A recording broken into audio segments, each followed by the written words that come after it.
Alright guys, so today we're going to be working on a 2016 Buick Enclave. It's got about 105,000 miles on this thing, and it runs really nice, very luxurious inside, and really roomy. So if you guys want to learn how to change the oil on your Buick, well, stick around. Let's get started. Alright guys, so we're in the back of our van here. I want to show you guys everything you need to change your oil in your vehicle. So first and foremost, you guys can pick up these universal oil filter wrenches on Amazon for literally under $15. Now this is one of the nicer ones, and I'll leave the links down below for you guys to if you guys want to grab this on Amazon. Also, you'll need your filter. This is your oil filter, and it's really important to use, in my opinion, your OE oil filter. Now these Buicks are made by GM, and this is the part number PF63. Because you guys are doing this yourself, I would spend the extra money to get the OE filters. This is the most important part of an oil change. Also, this specific car requires a dextrose Gen 1 or a Gen 2, and so you need a 5-quart and then 1 extra quart. So here you're looking at around $45 for a 6 quarts of oil, plus your OE filter is only $13. So that's cheaper than most aftermarket oil filters. So that's why, you know, and the second reason good to get OE filters is because it's cheaper in this case. Okay, and then a ratchet, and of course you'll need a good, you know, funnel to add your oil, and then a drain bucket, whatnot. So really basic stuff. You guys don't need anything fancy. So before I get started here, one of the first things I like to do is just pop your oil filter cap. Also, on most cars, it tells you exactly what kind of oil you need. This is a 5W30. You can get away with a 0W30 if you live in a colder climates, but the manufacturer really recommends 5W30. And most importantly, again, it has to have that dextrose on the oil jug label. And secondly, this is the dipstick right here. Before I change the oil, I like to just pull the dipstick and check the oil level, and just take a look at exactly, you know, how much oil is in your car before you do the actual oil change. So this is not showing very much oil actually. Yeah, this thing seems pretty low. Gosh, let me do this again. Alright guys, so this oil, the oil in this car is super low. It's on the very tip of this dipstick. It's not even showing on the actual dipstick itself. It's just the very tip of this thing. So that's not good. So we're going to drain this oil out here, see exactly how much is in there. We'll measure it. As far as safety goes, most importantly, you want to make sure that when you're jacking up your car, that you put a safety jack under the vehicle. Now this particular jack is a 2-in-1.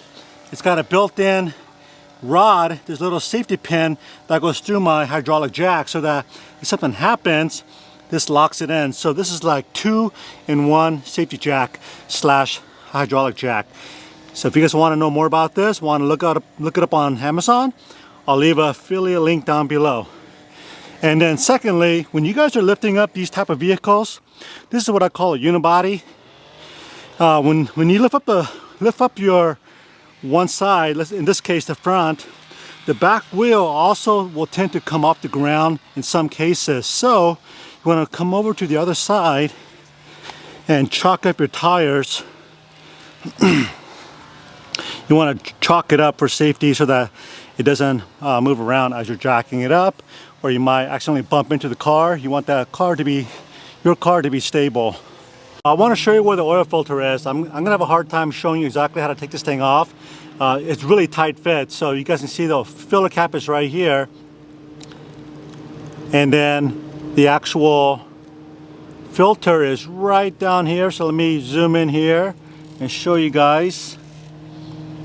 There we go. That little round cylinder white thing, that is in the center of your screen. That is your filter, and it's very tight in here. So again, before you guys stick your hand down in here, you just want to make sure that your engine is cooled down so you don't burn yourself. And this oil filter should come off with your hands. If not, you'll need like a crescent wrench or a universal wrench to spin that off. The bolt is right here. This is your oil pan, and there's a little slot right here under the cross brace.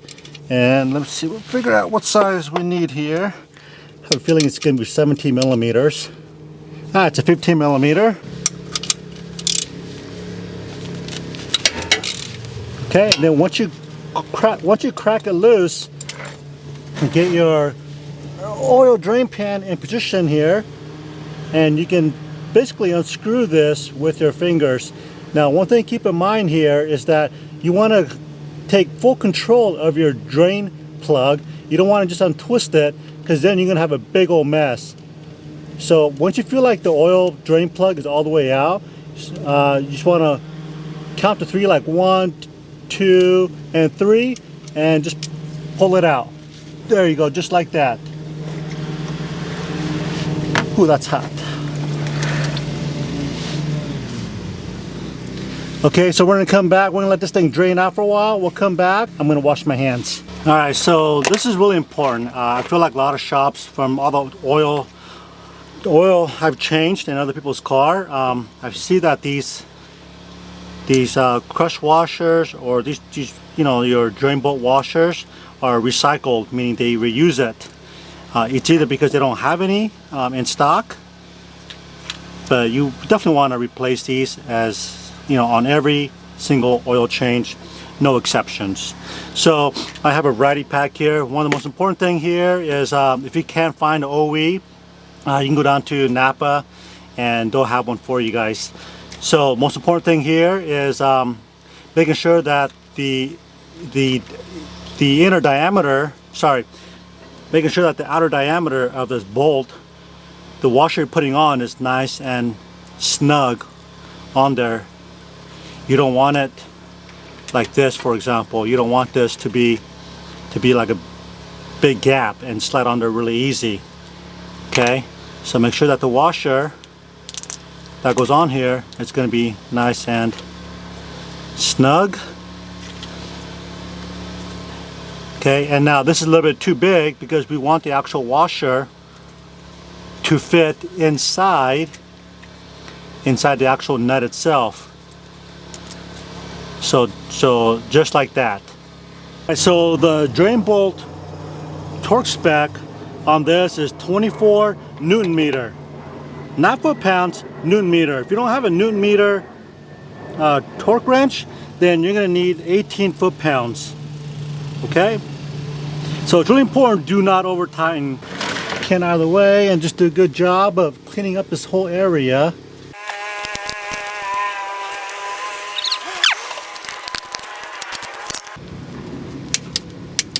Okay, that's all you need.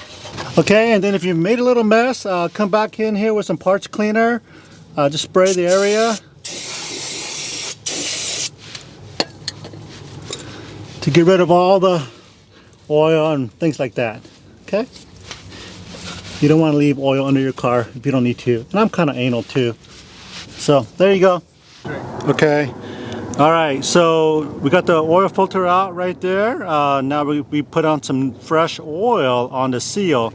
Now, I like putting oil on the seal because when you screw this into the housing, it makes it a whole lot easier. And then what you want to do is, when you screw this thing on there, don't over tighten it. Just get it on there with the hand as tight as you can.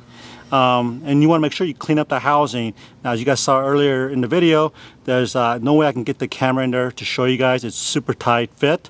But just get this in there with your hand as tight as you can. If you have a wrench, you can put the wrench right here. It's a filter wrench, but again, it's really not a whole lot of room for the wrench and a ratchet to get in there to tighten this thing up. And besides, you don't want this thing super tight anyways. You could potentially mess things up. Okay. All right, guys, so quick update. We actually had to go back to the AutoZone and get a different filter. That GM, the OE filter, just would not screw on that bolt. And I remember we had this problem last time, and that's why we took the K&N off when we took this filter off. So we went back to AutoZone and got another K&N, and that screwed right on.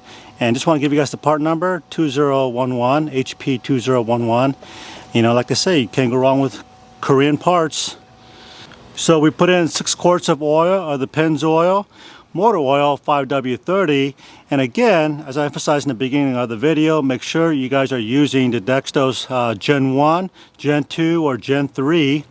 And if your oil doesn't have this logo, and wherever you guys take your oil to get a change, like Jiffy Lube or dealer or Walmart, wherever, make sure they are using this specific, you know, it has the Dextos 1, 2, or 3 on the label. Otherwise, do not put it in your engine. Otherwise, this could void all your warranty on your GM engines. So there you go, guys. Next thing we got to do is get the oil recycled, and we're going to put in some air in our tires, and that's all there's to it. One of the last things you got to do is reset your oil life inside. This is already set to 100, but apparently all you do is turn the key to on position, and then get to this menu by clicking on this right here. Okay, as you push that, it goes through this menu set, and once you find the oil life,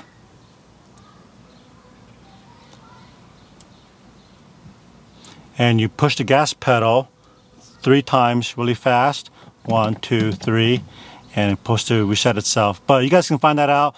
You guys can YouTube it and how to reset that light. So hope that's helpful.